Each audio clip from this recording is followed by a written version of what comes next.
This is the place where sports opinions collide. Dead in Sports. I'm your host, Kenneth B. Inch. Joining me on the show, we have Shelton J. What's good, bro? What's happening, man? What's going on? Chilling. And we got from Any Given Sunday, we have Manny. What's good, bro? What up? Happy Thanksgiving, everybody, or post-Thanksgiving. Mm-hmm. Yes, sir. You do. Yep. And we have a special guest joining us as well. Shelton, you want to go ahead and introduce our guest this evening?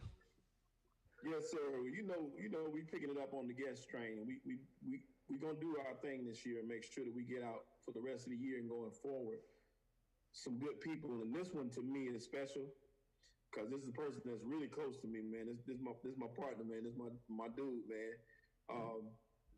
Mr. Devin Lewis. Devin, man, to give you all a little background on him, Devin, you graduated from Southern. HBCU, baby. Yes, sir. Mm-hmm. Graduated from Southern University. Salute.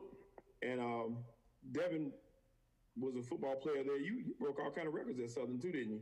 Yeah, man. I got a few records under the book. They've been broken now, but I had some in my day. All right, Devin was a standout wide receiver who, fortunately, in like few before him, you made it to the league from HBCU too, which is huge, bro. Because I'm telling you, I mean, we got some good players in the league from the HBCU, but that ain't an easy thing to do, and not all can do that. So to me, that's ultra commendable. You played with Green Bay. You played with the Texans too, didn't you, for a little bit? Yeah, it was like a week. That was the first year of the Texans. 2002 was the first week. I mean, not first week. The first year of the Texans being in the league or whatever. So I was with Minnesota first. Minnesota picked me up. I was an undrafted free agent and I went to Minnesota for like 3 preseason games. And they released me. They had like a bunch of people got hurt, so they released me. And I didn't play my best either. I was shell shocked. I'm not even gonna lie. So I was released. And in between me getting to Green Bay, the Texans, they have first dibs on anybody who get put on the waiver wires. So there's 2 things. You either get cut or you get waived. If you get cut, that's the team saying that you just sad, this guy ain't worth nothing. That's how they let the other teams know. But if you get waived, you get put on 24-hour waiver wires. So I got put on 24-hour waiver wires, and the Texans have first dibs in the first 24 hours. So I went there for like a week, and they had a bunch of linemen getting hurt again. So at this point, I'm like, man, what the fuck am I doing? This is my first time getting whatever, release and stuff like that. So I remember I went to the combine, and that's another big thing, going to the combine from HBCU. So I went to the combine, and I spent the most time with Green Bay. And that year, they only had like 5 draft picks. So they was like, man, we're going to get you probably in the 5th round, but if we can't, we'll try to pick your free agent, blah, blah, blah. So it didn't happen. So luckily, they picked me up with 1 preseason game left that year. Like, man, don't worry about nothing, man. We've been wanting you, blah, blah. Come on here, man. We throwing you on practice squad, man. You our guy, bam. So that's how I got with Green Bay. But let me ask you something. Coming out of an HBCU to that level, you skipped, you know what I'm saying? You skipped the major college level. So was the competition step up that great for you? Like, were you overwhelmed when you went there? Like, dang, these dudes are 10 times better than what I'm used to. Or was it something that wasn't so hard to get adjusted to coming from Southern? I was overwhelmed, but not because of the talent part. Like I told you, like in Minnesota, it was a lot going on. One, because like, man, I'm in the NFL, like, coming from, New Orleans, small school, being, whatever I was in college, but now I'm in the NFL. I'm putting on the NFL equipment. That was a lot for me or whatever, because this was a childhood, like a little childhood dream. Mm-hmm. And then I was with Randy Moss, who was like my childhood idol. Other than Jerry Rice, I was on the team with Randy Moss. So I was just like, I was catching myself just staring at him like, damn, man, look at him. I was just staring at him, bro. Like, so all like the NFL, Randy Moss, Culpepper, get your roll on, all that. It was just a lot, man. And I wasn't performing like I was supposed to, whatever. So I knew why I got released from there. So then Like I said, I went to the Texans. I was doing okay. I was a little more comfortable because I had my boy Corey Bradford, who played at Jackson State. He was a receiver at the Texans at the time, so I knew somebody, so I was a little more comfortable. So me getting released from there, it was the numbers game. You know, like I said, they had like 3D linemen. I was last to come, first to go type of thing.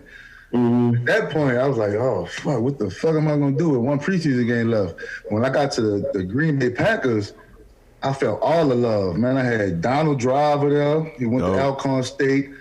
Javon Walker, who was their #1 pick, which I was roommates with him at the Combine, and I already knew him because my homeboy went to Florida State, so we had known each other already. So it was a whole bunch of love there. So I just felt more comfortable. And once I felt that comfort, I was able to go ahead and just ball out. Like I was going against the ones like every day, and I was killing them. I got the ones in trouble so many times. So it wasn't a talent thing, no, because I had all the talent. I was the fastest all the time, but it was just a fish out of water type of thing at first. So you let me ask you something about that too. So playing with him, being out there with Randy Moss, what about him sets him apart from other people? Because you actually played with the man. So what made Randy Moss so special to you? Like his nickname say he a freak, bro. Like he was a freak. I could honestly say I never seen him run full speed. Wow. And you've heard people say that too, but I've seen it firsthand. Like this dude never ran full speed. Like his 70% 3/4 speed was faster than everybody. Like he was just effortlessly like just running down the field, making crazy catches. Like he made so many crazy catches in practice, like that nobody never seen. Like the stuff in the game was cool, but the stuff he did in practice was like way more exciting. So you could just look at somebody that had God-given ability, like to go play receiver, like jumping out the gym faster than everybody. His hands was crazy. He was questioning for his hands a little bit in the beginning, but his hands was crazy. Everything. He was smart too. Like he was a smart dude. I seen him, in his younger years, but seeing him progress over his career, he got way smarter about the game. His IQ for the game was crazy. So everything you heard about him was true, plus more. Like he was a real freak of nature, bro, for real. Was Chris Carter there with you too? Nah. Chris Carter, I think he left the year before I got there. So it was Randy Moss. He had took the solo road. Had a couple. I forgot his name. That light skinned guy. I forgot the other receivers' names or whatever. And one other thing, catching from Brett Favre, man, how was that? That's something that. But I will say, every quarterback in the league, because Culpepper, David Carr, I call from all of them. David Carr and Favre, all of them had stupid strong arms, bro. Like for a NFL quarterback, you're gonna have a strong ass arm. But Brett was different. Like you knew, like his arm was stupid. Like I remember the first time I went with him. We in training camp and we had the pat and go, all the receivers go off for a route or whatever, and I was going with the backups, like, the 2s and 3s and the 4s. In training camp, you had like 4 or 5 quarterbacks or whatever. So I finally got the matchup where, I lined up and I'm going to, Brett about to throw me his first pass. I'm like, oh, shit, hell yeah. Bam. So I had to run a curl route, 10-yard, bam, turn to the quarterback. And as I'm in my stance, I could see Brett, whisper something over to one of the guys, like, watch this type of thing. Like, what the hell he talking about? But anyway, bam, I'm about to run my route. Bam, run my route. And when I turned around, it was like a missile. I could hear the ball coming past my head so fast. I couldn't get my head and hands quick enough, bro. If it would have hit me in my face, my whole face would have been broke. And I could see him doing like the gunslinger, putting the guns in this, in this belt type of thing. I got another one, whatever, man. But he was crazy. Like during the season, I got used to his passes, stuff like that. So I was good. But that first couple of times, and I was hearing the story, so that was in my mind too. Like Donald Driver was telling me, yeah, man, I broke a couple of fingers, and Antonio Friedman, he had this done, and Robert Ferguson was there. everybody telling me these stories about how hard he threw the ball. So that was in my mind too. Like, man, I just don't want to break no fingers, man. But his arm was stupid, bro. Mm-hmm. You played with Terry Glenn too, right? Yeah. I had a locker right next to Terry Glenn, man. That was my boy, man. It was. Yeah, I was right next to it. It was Don the Driver, me, Terry Glenn, and then Javon Walker. And Terry was, I was a fan of Terry, at Ohio State and all his career. And then, finally getting to meet him, he was real quiet, low key, but he had a light little stunt to him too, whatever. So every time we would come to the locker, he had like some brochures. First, before that, he used to ride a Bentley Azura. Remember the old Bentley Azura, big rap about it. That he had a Bentley Azura like a Honda Accord. It was so trashy, like it was dirty, the baby seat in the back, McDonald's cups, like it was like a Honda to this dude, bro. So it was like this nigga riding a Bentley like it's a regular car or whatever, man. But he used to have these brochures on his locker, looking at tour buses, like these $8 million customized tour buses. He like, man, I'm gonna get one of them bitches. Like, oh, this one don't have everything. This one only $4 million right here, man. I want this one right here. They got all this. This was about $8-9 million.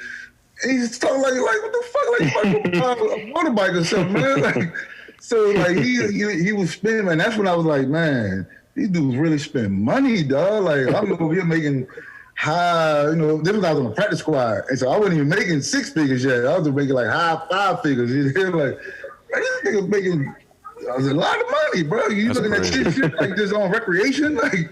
Yeah, I was like, it's crazy, bro. But yeah, Terry Glenn was a good dude, bro. I remember you told me that about Favre too. You said he had he had a dirty Range Rover. yeah. He did it on purpose. He rode his Range Rover all season. Like I think all season and all season, where he the only way he could see out the window was the windshield wipers.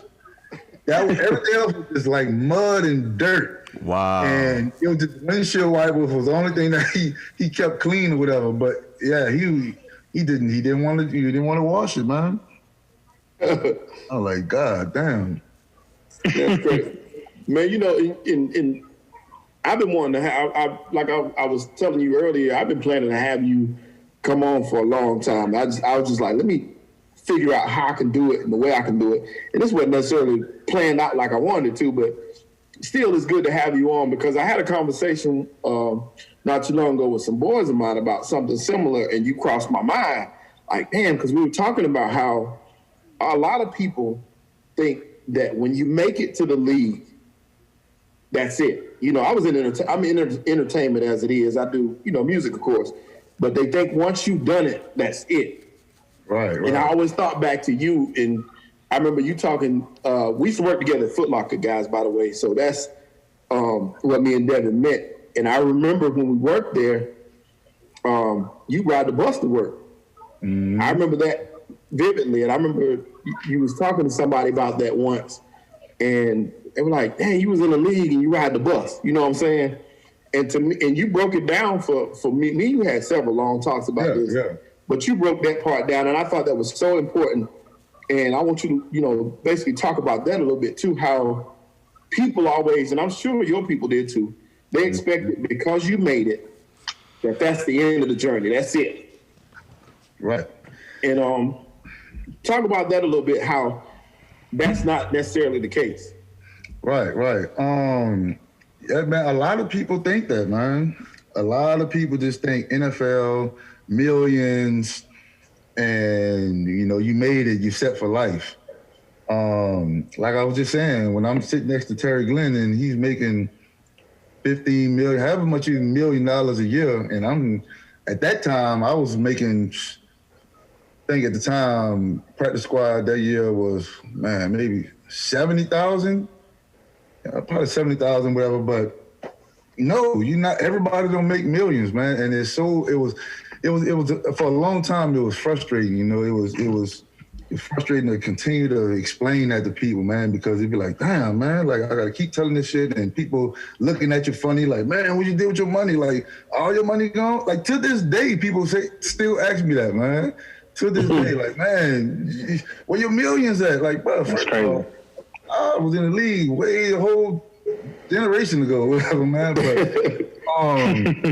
it was crazy, man. But like I said, after my first year, I was on a practice squad. Like I said, I made like $70,000 or whatever. I mean, $70,000. And so I had a nice apartment. You know, I had got me a whip, got me a fire, big body. You know, big bodies was in that day. I mean, around that time.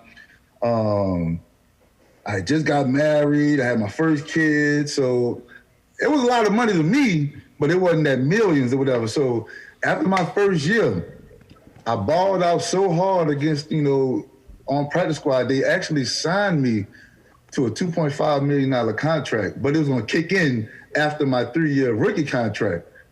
So I'm like, okay, cool, man. Oh, bam. So, but I never saw that money because I got hurt.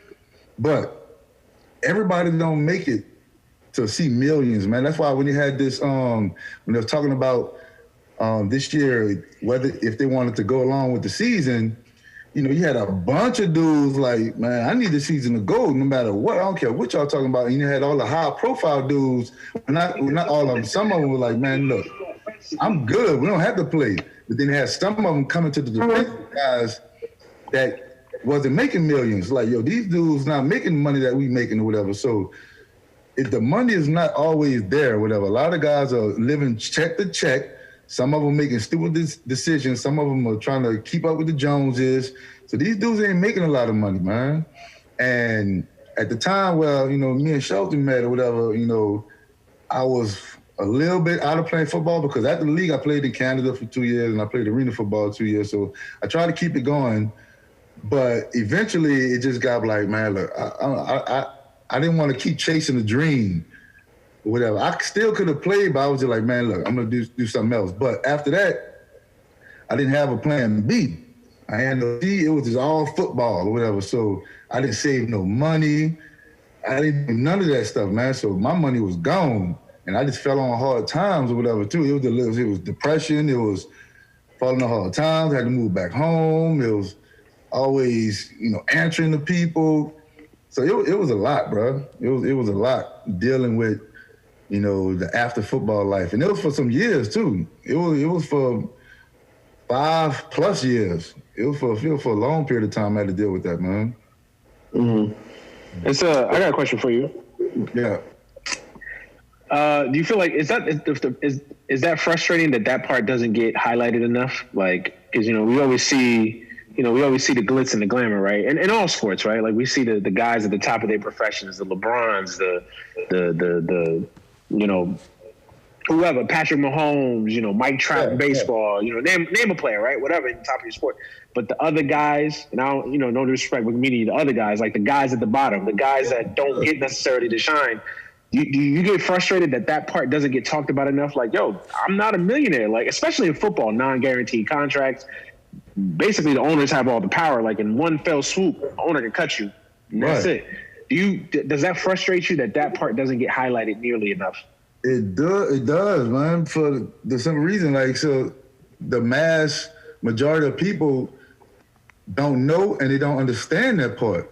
Because they only, the mass majority only think of, oh, you're in the league, you're a millionaire. You're in the league, right. You should be living like LeBron or Mahomes or this person or that person. There ain't no in between this. You're in the league, you got $1 million, you got $1 million in the bank or whatever. So yes, when the 30 for 30 came out, the broke. The broke, yeah.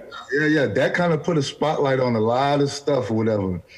You know, they went in detail on some things, and a lot of people started to see then, like, hold up, man, like, damn, these dudes ain't making that much money, or whatever the case may be. But it needs to be talked about more, definitely, because a lot of people are dealing with the fact that, you know, they're not in the league, they're not making as much money. And like I said, that period, and you can ask a lot of former players, whether it's any sport, the period where there's no sport anymore, at that time where it's done, if you don't have a plan, you wasn't working on nothing to set you up for after your playing career, like that's a dark time, bro. Because we've been programmed to play this sport from Pee Wee League. And like I said, for whatever reason, I knew I was going to the NFL. Like I felt it in my heart. I knew it. And that's the only thing I thought about. Going into college, I said I wanted to be an architect because I knew how to draw. I wanted to be an architect, but when I got to college, I was like, man, that shit too hard. Dealing with that shit. College and football, so I switched to mass communications or something like that. I wanted to be a broadcaster or something like that, whatever. But still, even then, when I got to college, I started balling, all the NFL. Like I knew I was even closer to my dream, whatever. So I just wasn't thinking about nothing else. I thought when I get to the NFL, I'm gonna play forever and I'll be a millionaire. Just blah blah blah blah. And then, like I said, it hit me like a ton of bricks when it just was over. Man, I was depressed like a motherfucker. Like, but now, like people are talking about depression now, but I didn't have that discussion to lean on. Yeah. Whatever I was going through it. A lot of people didn't have that discussion like it is now, where it's just wide open, where like I could talk about it. I feel more comfortable in talking to another man about it. Like I had to hold all that in for so long, and that shit was hard, bro. So it like I said, it took me a long time to like get over that, and being able to talk about it. So, but yeah, it definitely still to this day it needs to be talked about way more than what it is. Yeah, that's what's up, man. Correct. So, real quick, we're gonna jump on. What about now? After playing, you went into training, correct? Yeah. Right after playing, I moved to Atlanta, and I got into training. I got into like personal training. I got into that and like acting too. I was like, man, I'm gonna be acting. Tyler Perry stuff, and I started in Atlanta. When I moved to Atlanta, I started training. I started acting at the same time, whatever. And I actually still do a little acting here and there, whatever. I still got an agent for that, so she hit me up every now and then. But the training, that was like a natural, transition or whatever. Man, I was training for football so much or whatever. I just went into personal training, whatever. And Atlanta was big on it. Atlanta, there was personal training stuff everywhere, man. So I got it. I fell off into that. And 2008, I could say I officially, started personal training, fitness, stuff like that or whatever. So yeah, that's been my thing. That's been a part of my life ever since 2008 when I moved to Atlanta. Training ever since then. That's what's up. So you back in New Orleans doing it now?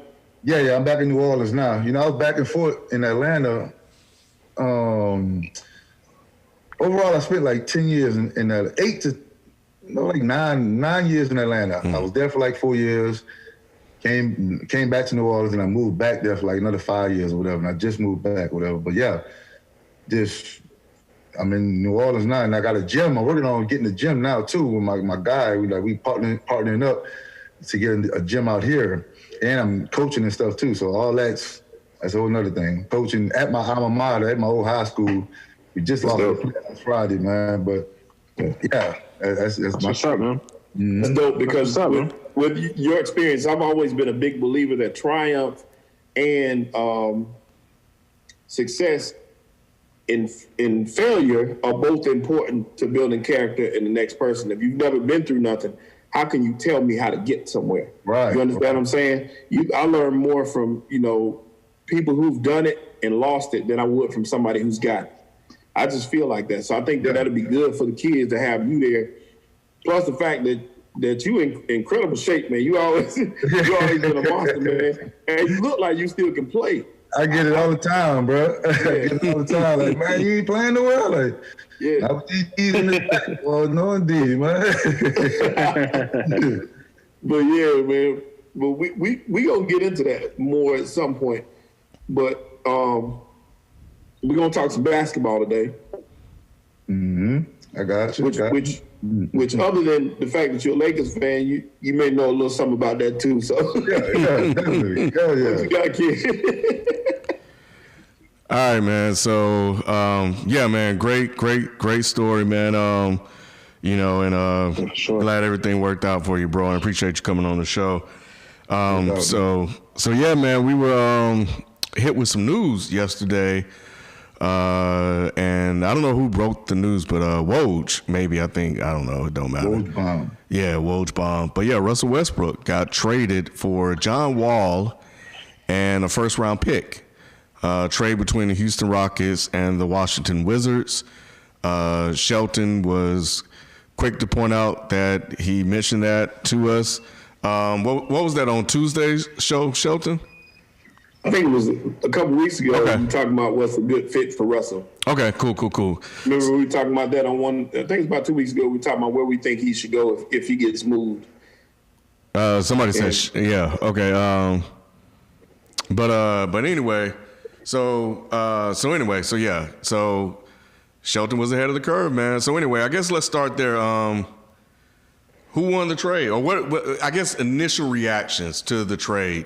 Manny. Initial reactions to the trade, it was kind of mid to me. I mean, it was like, in a way, it was like it's the world's worst kept secret because we kind of knew that Westbrook was going to be traded at one point or another.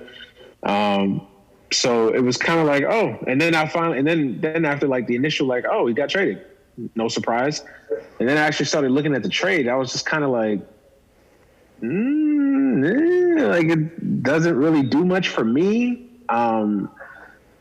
Because I think it's a lateral move.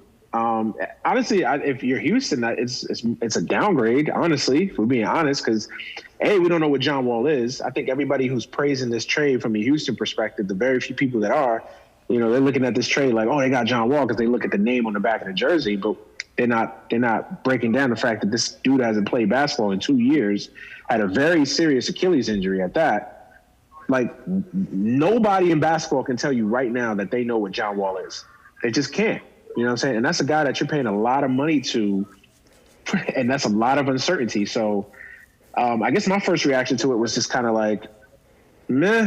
Does it really make either team that much better? I mean, I think it makes Washington better, marginally better. And Manny, Houston, you're being nice. You're being nice, Manny. You were laughing in the chat. You were laughing in the chat. I'm trying to be nice out the gate. No, honestly, bro, it kind of was a nothing trade for me, man, because it just realistically, I just don't think either team really won the trade. They just it was one of those trades where they just got rid of the stuff that they didn't want, right? Like Houston didn't want whatever, regardless of what you read, whatever. Houston didn't want Russell Westbrook, or Westbrook didn't want Houston, whatever. However angle you want to go for it. And then, of course, John Wall in D.C. has been long talked about forever. So it just was kind of it kind of was like, you take my trash for your trash, you know what I mean, type of trade. So did anybody really win the trade? We'll see. As of right now, not really, at least in my opinion. I don't know about that, man. I beg to differ a little bit. I like I said when I said it, sometimes you can gain something just from a change of scenery. You know what I'm saying? And we really don't know what John Wall is for sure. I'm sure they've seen him work out or something. They didn't just make the trade off what he was. They made it off what they've seen in his workout. So I'm hoping that he comes back strong and healthy. We know what Russell Westbrook is, and we know what his game is. I think being in a different place may give him a different attitude. He's been a couple different spots now, and sometimes reality kicks in. When you've been moved a couple times, sometimes look, this is me. This ain't you, this me. And hopefully that's his attitude, and I got to be different. I got to fit in here. And we talked about, being a lead horse, and, Russell Westbrook with Bradley Beal. Bradley Beal is going to be option A, and Russell's going to have to be option B. And he's been in that position several times in his career. But this time it's like, okay, I'm coming to this man's team. I got to kind of fit in more. So hopefully get in there. He takes that attitude like, I got to really prove myself at this point. I've been 2 places. This is my 3rd. This is it. And with John Wall coming back off injury, playing, if James Harden stays, I still think James Harden will get moved. But I think being there, he just needed a fresh start. He needed to be somewhere else. He did. It didn't matter where. Anywhere would be good for him just to be somewhere different at this point. And we'll see what they do. I think that they'll both impress. I think hopefully they'll have a good year if they're healthy. I think Washington, from the question, who won the trade? Washington. They definitely won the trade because they know what they're getting. You know, like Manuel said, we don't know what the hell John Wall coming with. There was a recent report that I guess he was playing a pickup game, or whatever. Oh, John Wall dropping buckets or whatever like that, but it was against whatever kind of talent or whatever. But as far as like Westbrook going to Washington, pairing up with Bradley Beal, all he got to do is stand out and shoot now. Westbrook gonna do all the slashing and all that stuff, whatever. Though Bradley Beal gonna get points, he gonna get buckets or whatever. But the thing is with Houston, with Harden is trying to get out, but they say he want to get out. But Houston's gonna make him stay to see how they mesh, how him and John Wall mesh or whatever. And then by the trade line time or whatever, that's when they probably try to deal him or whatever. But they want to see how Harden and John Wall gonna mesh together. They're gonna try to get something out of it or whatever. But from the question who won the trade, I think Washington kind of won the trade because they know they're going to former MVP, a triple-double, waiting to happen type of guy. They're going to bring excitement to the team now. Bradley Beal has another, partner or whatever. So it's going to be interesting to see. Yeah, man, I think I'm with you, bro. And I think you really make a really good point in terms of that they know exactly what they're getting. But to add on that, I think they became a playoff team. I think Westbrook and Bradley Beal, with the other young talent that they have, should be enough to at least put them in the hunt. Now, we're not talking about winning a championship. They may get bounced out the first round. But if you're the Washington Wizards, given where you were or have been in the last couple of years, you'll take that. You'll be happy as a fan to see some type of winning product on the field. And to your other point, you got somebody that's going to bring some excitement, some flair, to the game. You get to see those triple doubles instead of having those triple doubles on you. So I think it's a good trade for them. And there was also a report that Harden actually wanted to play with Wall over Westbrook. I heard that too. I definitely heard that too. I forgot about that. Mm-hmm. Yeah, so I don't know really what to make of that. Do you guys have any thoughts on that? I think maybe Harden just didn't want to play with Westbrook. You know what I'm saying? It could have been Wall or anybody, just not Westbrook anymore. I just think that didn't work out. Remember last year, the media said they were best of friends and they wanted to play with each other and they were buddy, living at each other's house and all this other stuff. So things can change from one offseason to another. Well, they're still saying that, Manny. They're still saying that they're cool and they're homies. Yeah, and I have no reason to doubt that. I'm just saying from the narrative perspective, right? Mm-hmm. Like, Harden wanted to play with Wall. He specifically said he wanted. I'm like, that don't mean anything. You can say that now in December, and then as soon as they get into a locker room scuffle, 2 weeks in, the whole narrative changes. So I was gonna say, as soon as he don't get that first pass that he think he should have got, that's when it's gonna change. Yeah. So, yeah. I don't know who he needs to play with.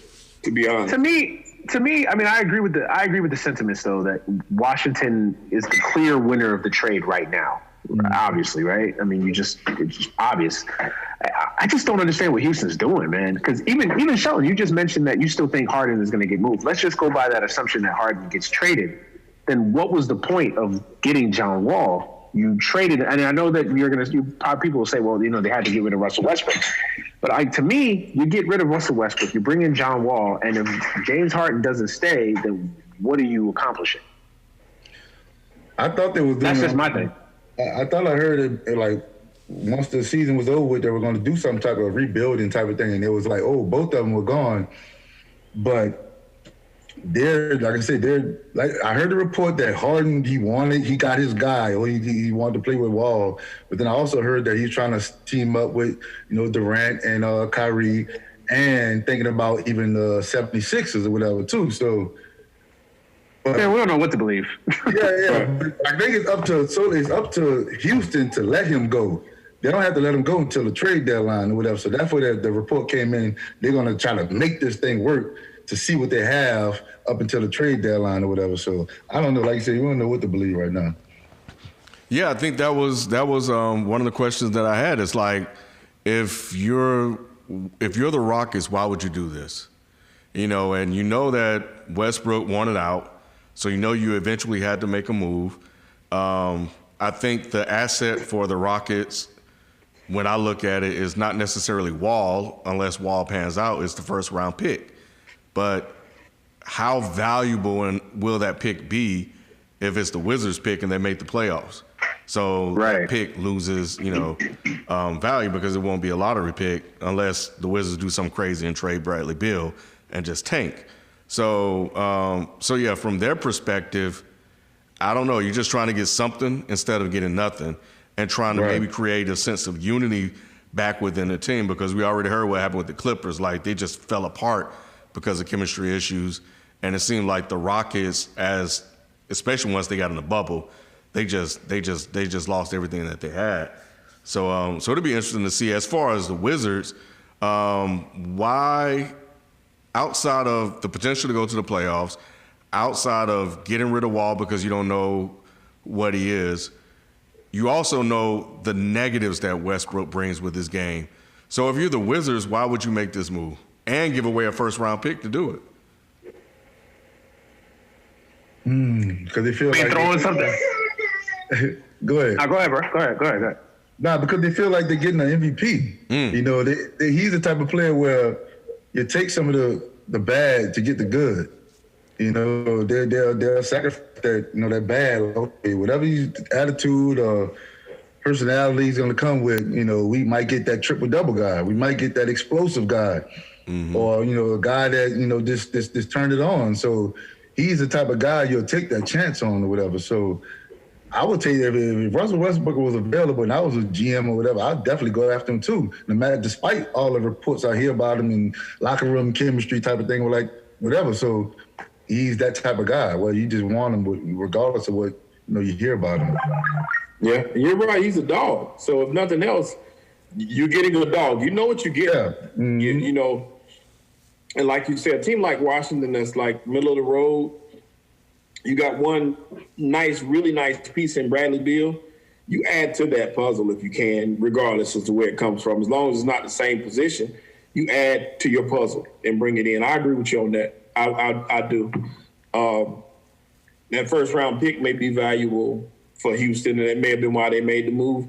Plus, if just in case they were going to keep James Harden, they were hoping that they roll the dice and John Wall wouldn't be that much of a drop off. That may be the hope that they're in, that he comes back healthy again and mature. If that's the case, they win. You know what I'm saying? They don't need him to be the biggest superstar if they're keeping James Harden once again, and you got a first round pick with that. So if he comes back healthy, man, and he can kind of be solid at least, be super solid, you automatically win because you got a piece with James Harden. You put the ball, you give James Harden back the keys without him having to share his time as much. I mean, he still got to share it a little bit, but you just tell John Wall exactly what you expect at this point. Like, you ain't John Wall that you were 3 years ago even. Right. This is what we need you to do. And to me, the franchise is very similar to me. They're two franchises right now that are kind of just throwing things against the wall and seeing what sticks. And that's what it feels like to me. Honestly, from a Washington perspective, man, I get everything that y'all are saying for Westbrook, but to me, he's 30 years old. Even with Westbrook and Beal, is that team winning a championship? I don't think so. I mean, I don't think anybody on this panel think they're winning a championship, at least not as currently constructed. So to me, it just feels, and like I share this philosophy about the NBA, man. If you don't have that generational talent, that transcendent talent, that LeBron, that Luka, that AD, that Giannis, that, want to put Steph in that discussion, or KD, whatever. If you don't have those guys and that team and that infrastructure around them, and you're not a top 2 or 3 seed, and you're not winning a championship, you're kind of in a road towards nowhere. Like, what are you doing? Like, you're okay. Washington wins 43 games this year, or no, it's not. They're not going to win 43 games. It's 72 games, but you know what I mean. Like, they're a 6 or 7 seed. They're not beating Milwaukee. They're not beating Miami. They're not beating Boston. I mean, they're just kind of all right. Yay, we won the 6th seed. Like, what are you accomplishing? That's my thing. Like, I just don't. I mean, and it's good. They'll sell tickets.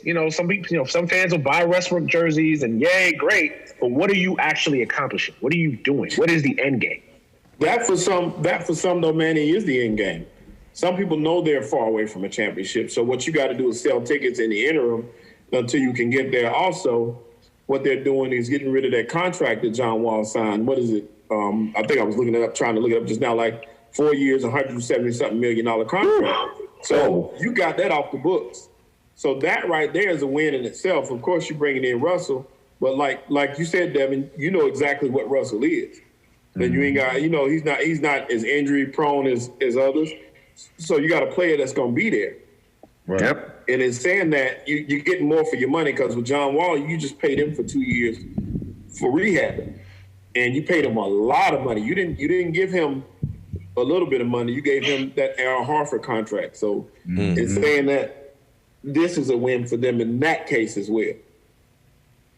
Yeah, there are a lot of people saying that his contract was, they couldn't move him because of that contract. So that's another win for Washington, being able to move off the books. Yeah. That was a discussion or a topic for a long time, like, his contract. So I know they're happy to get that out the books. Yeah. No, I agree. I agree completely. Yeah. Yeah. Sure. Nate Morris in the chat. I mean, he kind of, is kind of echoing a little bit of what you said, Shelton, in that, being from Baltimore, he said it's cool seeing Westbrook in D.C. since that's the closest team he can go see when COVID slows down. So, with what they were, who want to go see that? So I think I get it from the fans' perspective. Like, absolutely, sure. But even from an organizational perspective, right, Manny? Like Devin just said, they had to figure out a way to get rid of that contract from a player that hasn't really been a contributor to their team. So in what way can you do that? Because you're kind of stuck in that purgatory of losing or being on the fringe of making the playoffs, which doesn't help you. You haven't been terrible enough to even get into the lottery to even get one of the upper echelon players. So it's like, what do you do? So I think an organization has to make a decision. I know people shit on Philly, but Philly made a decision when they did the process. The results are what the results are. People feel how they feel, but their decision was, we're going to figure out a way to get talent, and they did it. Other teams figure out, we say we're going to buy talent, and they go about it doing it that way. So yeah, it was a trade that I didn't expect to see. Because even when Shelton said it on the show, I thought he was just talking out the side of his neck. But how do you guys think? And to be clear, if I'm Washington, I would do that trade. Absolutely. I mean, it's a no-brainer. I'm more or less talking from a Houston perspective. To me, that just shows Houston just doesn't know what the fuck they're doing. Like, they just don't know what they're doing, man. They're just trying to throw things against the wall and seeing what sticks. They're hoping it's like one day they're trying to rebuild, and the next day, no, we don't want to rebuild. The next day, Harden wants to trade. No, he don't want to trade. The next day, he wants to play in Brooklyn. No, you don't want to play in Brooklyn. Or Brooklyn doesn't want to. Then the next day, he wants to play in wherever. It's like it's an organization in flux right now. Honestly, in my opinion, if I were Houston, once Morey left, you should have just broke it down. You should have just torn it down, said, James, where do you want to go? We will facilitate a trade as best as we can to our best of our power to facilitate a trade to where you want to go, or at least give us a group of teams we can send you. Russ, we would have talked. We had a more stern conversation with Russ and said, yo, your contract is an albatross. There's only a certain amount of teams that can take you that can absorb that contract. If we can get a trade for you, facilitate it, boom, we'll do it. If not, you know what I'm saying? We have to be a little bit flexible. But at the end of the day, they should have just torn it down. Because to me, right now, what is Houston right now? Even if everything breaks right? DeMarcus Cousins comes back from, basically being out, a year and a half? Yeah. Essentially? Yeah. DeMarcus comes back. And even and I'm just best case scenario, DeMarcus Cousins shows flashes of what he used to be. And Wall comes back, maybe not the player that he was, but something close to that. And then obviously we know what Harden is. What's that team ceiling? The 5th seed in the West? At best? That's not winning a championship. So again, it's like, what is the end game? I think for a lot of these teams, though, like I said, I think that teams are realistic in that sense, that only a certain few are going to compete for the championship every year. Right. Most GMs and most organizations want to, because you got to think about it, for owners and any shareholders, it's about profitability more than anything else. So their job is to field a competitive product. So in that sense, you want to get somebody that's kind of like a star attraction that somebody will want to go see, and you want to field a competitive product. I think in saying that, like I said, they knew the Westbrook thing wasn't going to work out.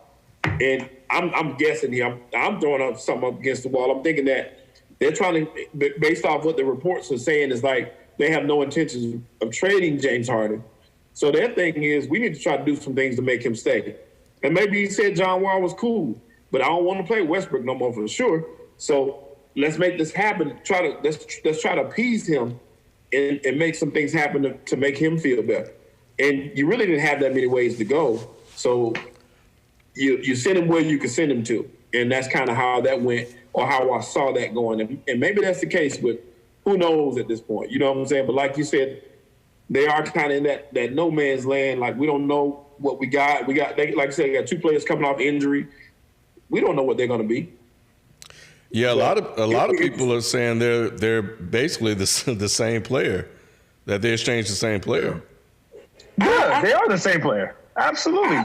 John Wall is just a poor man's version of Russell Westbrook, essentially. Right. I mean, they're pretty much the same player. I mean, we could squabble and squabble about, okay, John Wall's probably a better shooter than Westbrook, but not by much. Westbrook's more athletic. Neither one of them are kind of really true point guards in the truest of sense. I mean, Wall's probably a better facilitator, a better quote-unquote point guard than Westbrook. But, I mean, honestly, you're splitting hairs. I mean, they're essentially the same player. Yeah, that was a topic today on all the sports channels or whatever. Like, they pretty much got the same type of guy, you know. But like you said, you still don't know what version of Wall is going to come to Houston or whatever. But in their prime, if both of them are okay, both of them at their best, you're getting the same type of player. So it's all on how Wall performed. We like I said, we know what Westbrook gonna do, but it's all about what Wall is gonna bring to the table, coming off this injury, coming off of not playing for 2 years. They say like 700 something days, like he hasn't played. Yeah. Right. So that's what it's all gonna boils down to. What kind of performance Wall is gonna put up? Yeah, absolutely. You're right. And like I said, a change of scenery for some makes all the difference in the world. You know, sometimes it's just about being in a different locker room. It don't necessarily mean that you are getting a better player per se. You're just getting a different mindset. And sometimes that's all that's needed. And if you can convince them to buy in and, you know, let them know that this is a breath of fresh air, you won. Yeah. How do you guys think this will impact Bradley Beal, bringing Westbrook in, who's, you know, a volume shooter? I mean, I don't know. I mean, I would think Washington discussed it with Beal, right? Like, I would think that they picked his brain and was like, yo, you cool playing with Westbrook because we thinking about making this move. And for everything that you hear about the relationship between Beal and Wall, they basically couldn't stand each other.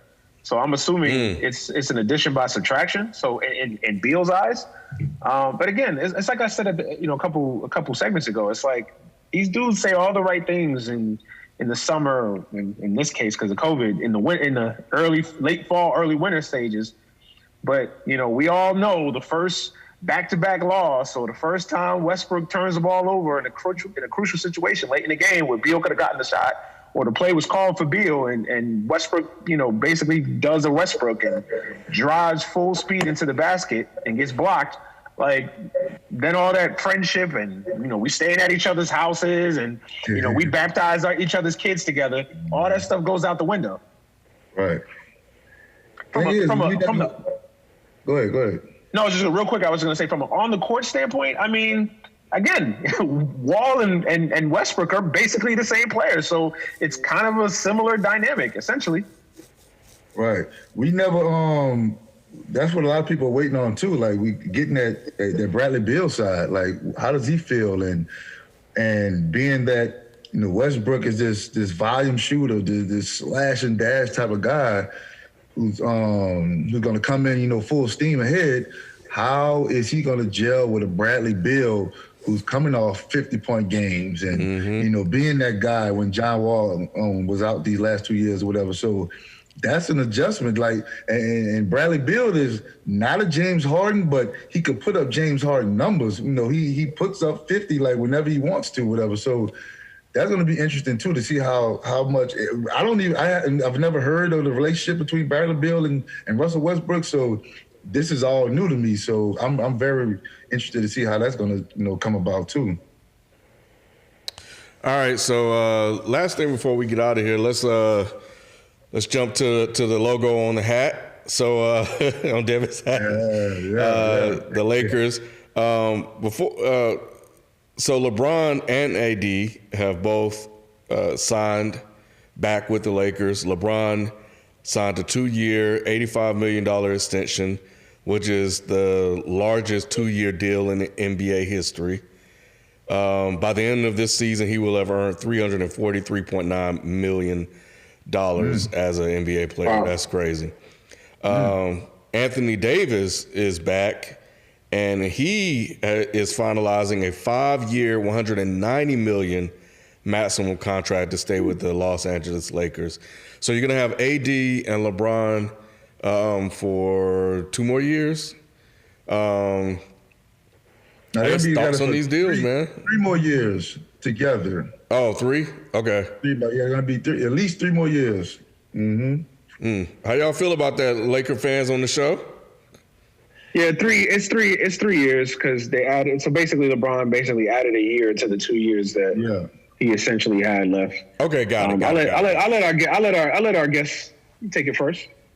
Yeah, hey, I knew AD would have been a crazy man to go anywhere else and then leave the confines of LA and the Lakers and the LeBron James as a road dog.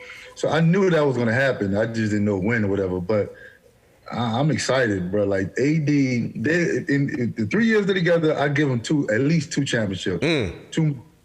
I see LeBron getting a 6. I'm not even a LeBron fan. I'm a Lakers fan and Kobe fan first. But I've never hated on LeBron. I like LeBron as a player. But seeing him chase that Jordan 6, he got a great opportunity to do it now that him and AD are going to be together for the next 3 years. And with the offseason they had with, Harold, Schroeder, that's the key. Dennis Schroeder's going to be that guy. Dennis Schroeder been balling ever since he got in the league. He was a baller in OKC. I love watching him play. So that's going to be an upgrade from Rondo as far as play-wise, maybe not IQ-wise, but play-wise, it's going to be an upgrade from Rondo. They got another 2 in them. They got another 2 championship runs in them, bro. Your lips to God's ears, my man. Your lips to God's ears. Yeah, I mean, it's the AD thing. I mean, I know there's some Bulls fans. I know some Bulls fans that had like these delusions that AD was gonna go home for the summer or for the fall and just magically decide he want to play with the Chicago Bulls. That wasn't happening. You basically don't trade half a franchise like the Lakers did to get AD without some assurances that he's resigning. So AD was coming back. The LeBron extension was interesting for me, just for the not for the timing, just because the length. I mean, to me, if I'm LeBron, did you really need that extra $85 million from the NBA or from the Lakers? It's like, realistically, I don't know. For me, I just feel like LeBron's at the stage where he makes so much money off the court that, to me, I would have liked to see him maybe help the team out a little bit from a salary cap perspective and say, maybe don't give me 85, give me, I'm cool with like maybe 40, you know what I'm saying? And then split that money up for future years in the cap. But hey, it's whatever. But yeah, man, I mean, the Lakers are the team right now. This is their moment. We all talk about teams have championship windows, and the Lakers window started when they got LeBron, but specifically this year when they got AD, or this past, COVID's messing me up. 2019, the summer of 2019, when they got AD, their window started. And I believe every team has about a 3 to 5 year window. So the Lakers are in the midst of their window.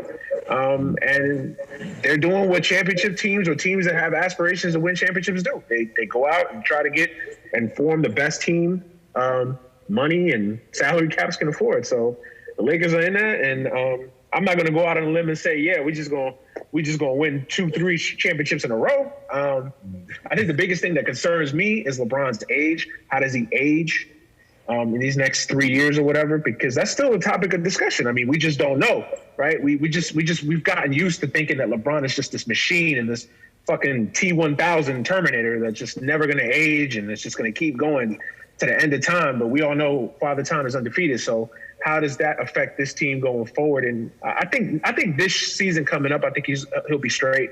But just the last 2 years kind of concerns me. But we'll see. But yeah, man, the Lakers got it going. We the team to beat in LA. We the team to beat in the West. I don't. The only team that I really think can give us a run for our money. Y'all know me. I respect the Warriors. So I'm as long as they got that coach, that point guard, Draymond. They still have an opportunity, man. I think they're going to be a lot better this year. I think people are throwing dirt on the Warriors way too soon for me. I think the Warriors are going to be right there. I think the Mavs, the Nuggets, there's a couple teams that concern me, but the Lakers, if everything breaks right, the Lakers should clearly get to another final and win it. That's gonna be tough, but first off, let's go back to one thing that you said that I really have to address. Ain't nobody leaving no money on the table. That is not realistic. You wouldn't. I wouldn't. I don't care how much money I got. I ain't giving no organization nothing. We taking everything we get. The reason why he signed it. For the record, I'm not mad at LeBron. If you stupid, right? Yeah. Right. Now he signed a 2-year deal, which I thought was interesting. Y'all correct me if I'm wrong, but he signed this deal because at how old will he be at the end of this deal? You know? Probably. I know it's gonna be his 20th season, something like that. So at that point, you can only do 1-year deals after that. That's like a league mandate. Really? So so he signed up until the point where he can only do 1-year deals after. Wow. So whatever that point is when you can only do 38 or 39, whichever one it is. After that, you can only do 1-year deals. So I think it'll be 39 or 40. Yeah, he signed up until the point where he can't do any more multi-year. So that was the purpose of that, to get him secured. That was why he signed that deal, because his last contract basically outside of year to year.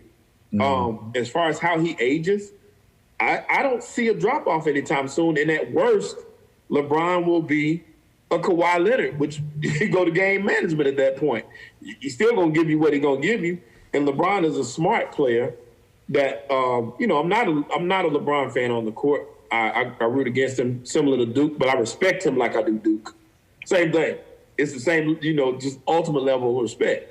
So this man is, if nothing else, he evolves as he grows. So his game is going to change, but LeBron can be in the league pretty much for as long as he wants. LeBron probably can play he can honestly probably play, unlike others, probably another 8 years if he wants to, and still be. He won't be. We say that until the first Achilles tear. And then all of a sudden, if that happens, then right. But as long as he doesn't have a catastrophic injury, that man can always bring the ball up the court and back you down like Magic used to, or he can move to the 4 and be your big man, your big man that's getting you points and rebounds. He ain't gonna be a superstar forever, but he'll still be a star in the game, and he'll still be a building block, like that person that the solid piece on your team. So I think that he'll be all right. You know what I'm saying? I think he wants to stay until his son gets to the league, and wherever his son is, that's where he's going to play. Because once again, he's going to be on 1-year deal, so he can go wherever. At that point, Manny, he may take the league minimum just to say he played with his son. But I think that's the goal. He said it a while ago, and I believe that to be true. And me, for one, I would love to see it happen. I remember watching, I don't know if y'all remember, but in, what was it? In baseball, Ken Griffey and Ken Sr. and Jr. played together. I thought that was the most awesome thing in the same outfield. I thought that was the most awesome thing I've ever seen. Back-to-back home runs, Yeah, in my life. I was like, this is the craziest thing I've ever seen. And I think seeing in basketball that'll just blow it out the water. And I think that's what LeBron is aiming for, even more so than championships, is to play with his son. So I agree. I think he's trying to play with his son. I think he's trying to break the all-time scoring record. Also, I mean, there's other things in there that he wants to do, and the underlying thing is he's got a hell of a player next to him for the next 3 years. So he got an opportunity to win a championship. So the whole time. Yeah. Depends on which one of them show up, though. Ain't that right, Ken? Hey, man. If he start playing in 4 quarters. Hey. So Manny and Devin, you guys not worried about the Clippers at all? Nah, not at all. Who's that coach? Tyronn Lue now? Yeah, Lou. Tyronn Lue. Now they had a better shot with Doc, and just hearing about the Paul George interview on the podcast, and hearing all the the relationship issues and how there was the special treatment that was given Kawhi Leonard.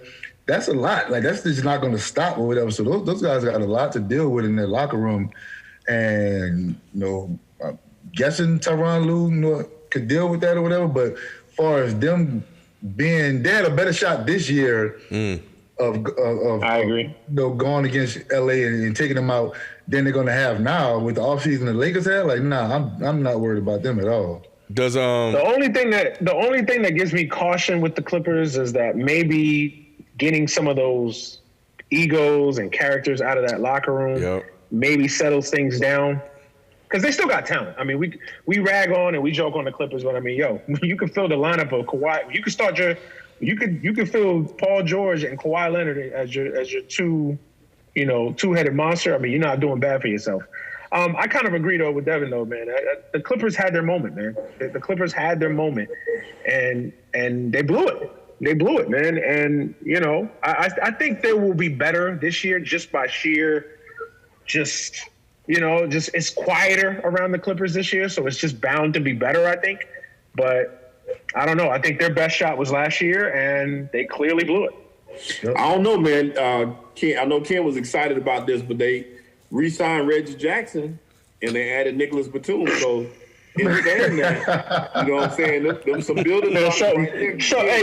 Hey, cut Shelton Mike off, man. Reggie Jackson. About some Nicholas Batum.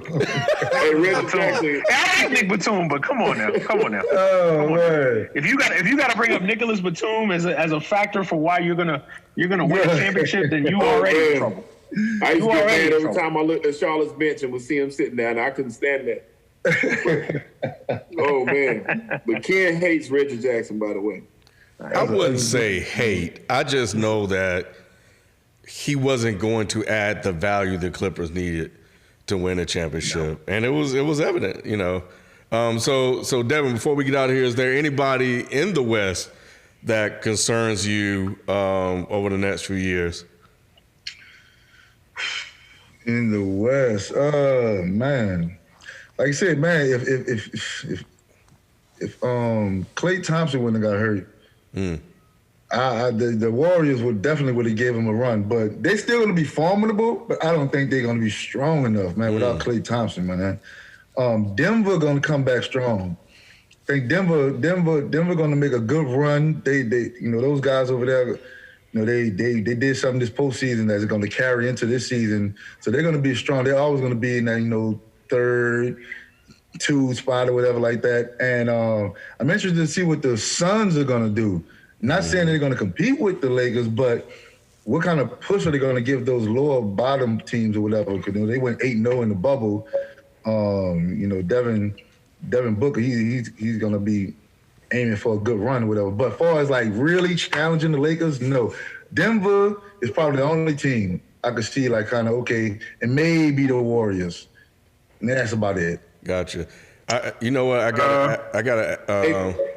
Go ahead. Hey, one other thing, Ken. I was hoping you touched on this because you didn't bring it up. Before we go, you didn't mention the ball situation.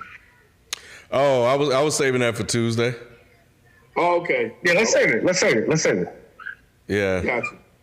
Yeah. No, but real quick, for me, Denver, Golden State, and Dallas, just because of Luka. Luka's a problem. Luka's a problem. Yeah. Luka's a problem. They don't have enough to really be in that championship echelon yet, but they're coming, man. Luka's a beast, man. Devin, I gotta ask. You heard he wanted Luka to be on his first. He wanted him to be his first. He was gonna have a LeBron brand, and he said he wanted Luka to be his first signee. And he said, "Well, him and Nike, they didn't get around to doing it or whatever." But LeBron, he loved Luka, whatever. He wanted him to be his first signee into the LeBron league before he signed with Jordan. Wow, yeah, that was gonna be nice. Yeah, it is. Rich, shout out to Rich Paul, man. Rich Paul looking like a winner today, boy. But oh my goodness, Rich Paul playing chess, man. Yes, he is. Yes, sir. Them boys, man. More than anything else in sports, I'm so proud of that team, man. I've never been a LeBron fan on the basketball court. I take that back. When he first came in the league, I didn't want him to fail. But other than that, I've never been a LeBron fan, truly. But off the court, man, I root for this dude so much, and I'm just proud of the person that he is and what he means to our culture, and the fact that he speaks out and talks. Man, I appreciate that so much because, he can sit down and shut up and dribble like they told him to, but he's not doing that, and he's making his mark in front of the camera, behind the camera, on the side of the camera. He takes care of his family. He's with his family. He's doing everything that I would want him to do as a leader in my community, in my culture. So I appreciate somebody like that more than anything else. And that's what I'm talking about, man.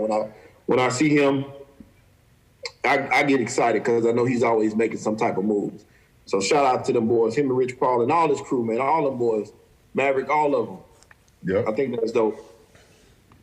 Hey, pick us up for a podcast, man. Come on now. Y'all hear this. Come on, man. What's good? What's good, LeBron? What's good, Maverick? You know what I mean? Right. Holla at Kid. Holla at Kid. They may holler at me. They may not holler at you. You be going off on the kid. Oh man, I gotta ask you, man. As we wrap up, Devin, this is the most important question of the night. Probably one of the most important questions of the year, and one of the most hotly contested topics of the year. Uh-oh. Do your Lakers have an asterisk? No. No. What? Because of the bubble and the pandemic? Yeah, because of the bubble. That's what your man say, man.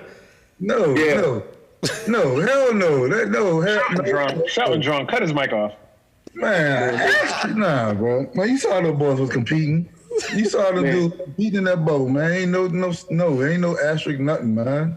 Let them know. Man, we had people with the Clippers going to get chicken wings. You had people, I don't want to hear that, man. I don't want to hear that, man. People not showing up. Were all the stars there playing? When the Lakers went up against their teams, all the top stars were there playing. Now, if Kawhi would have been out with a positive tests and all this, no, none of that was going on. They had no positive tests. Everybody was available. No, ain't no asterisk, man. No. That's it. If Will Barton from Denver was there, it would have been a different story. Will Barton. Hey, man. Said Will Barton.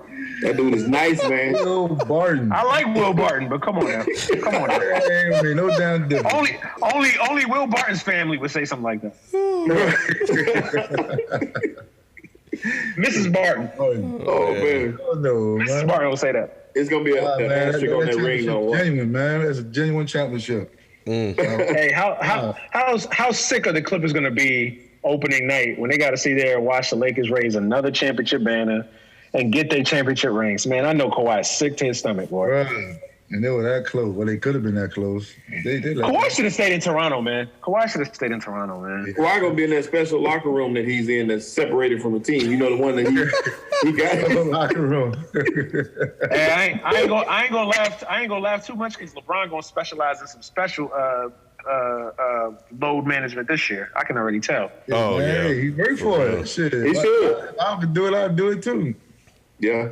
He should. Yeah, I hate that load management shit. I hate it too. Like real talk, I hate it. I ain't gonna lie. I hate that shit, dog. Like old days, guys wasn't, load managing and all that stuff, man. So especially you as a football player, right? Like that shit. I'm like, bro, load management. Like we can't do load management. There ain't no, I'm gonna sit out a quarter. I'm gonna sit out the second half. I'm load management. I'm not gonna play this game. No, you gotta play every game. You gotta practice. You probably do some load management in practice. But games, nah, man. You right. I could see it's a back-to-back Sacramento, March 29th. The Lakers already got the one locked in by. I can see that. You know what I mean? I can understand that. Motherfucker, you taking it? I share this story every single time. I remember one time I got into the car, real quick story.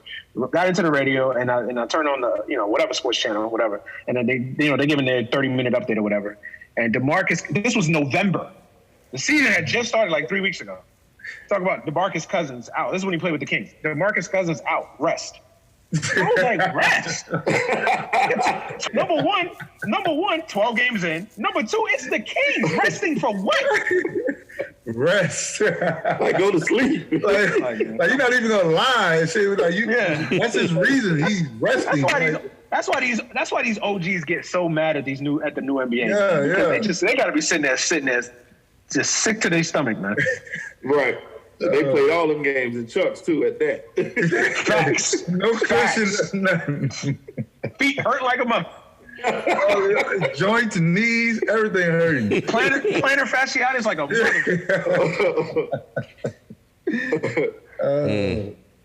That's crazy. Hey, well, man, appreciate you coming through and hanging out with us, man, for this quick hour, man. It was great having you on the show, brother.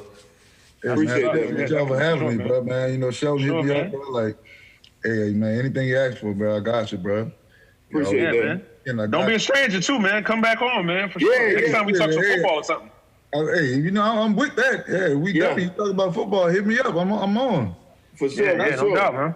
For sure. And everybody that's watching, man, please do us a favor, man. Just tell somebody else to check us out and go back and watch some of our videos that we put out, man.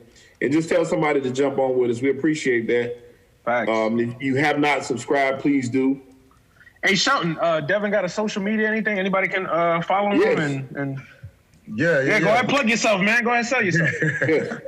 Hey, follow me on IG at Devin L Fitness. Real easy. Devin L Fitness. And you'll see I'm on there. I have two of them, but that's the main one I'm on. That's my fitness page. You see me working out, see me training clients, and all that good stuff, man. So that's where you find me at, man. And hit me up, bro. All right, well, everybody come back Tuesday, 9 p.m. at the latest, and we'll cover everything that happened over the weekend. Plus, we'll get Nick, FIFO, Beezy's thoughts. Definitely Beezy's thoughts on LiAngelo. I think that's one of the Ball brothers. Because I know I saw some people in the chat wanting to know what he thought about that. And, and everything else that broke that we didn't get a chance to touch on tonight. So we'll catch you guys next time. We out. Peace. Hey.